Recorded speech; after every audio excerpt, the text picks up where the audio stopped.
I'm Greg Fay. I was born in Paterson, New Jersey. I was raised in Virginia Beach, where we moved, and that's where I met Nancy. We were in high school together, and then we got married and went to Carson Newman at Jefferson City. So that got me to Tennessee. The author of Hebrews tells us to protect ourselves from an evil heart of unbelief. Now, church, for me, or most specifically FBC, is the antidote to that evil heart. It is the vaccine, if you will, of today in order to protect us, because that is ever present to try to penetrate and turn us away from God. So church is where you need to be to inoculate you from that evil. And in 1 Corinthians, Paul tells us about our spiritual gifts. Where better than in church to understand, enhance, strengthen, and use your spiritual gifts, but in the body of Christ, in the church.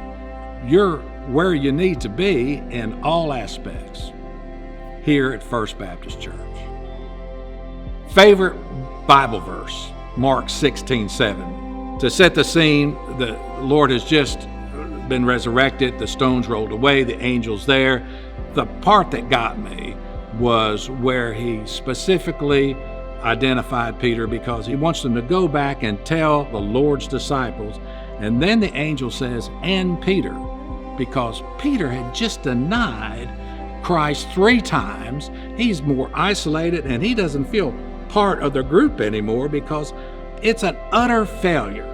And God, in the detail, has directed that angel to specifically mention Peter, because Peter, I need you.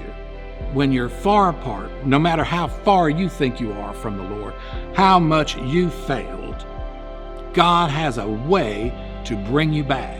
And specifically by name, you're mine.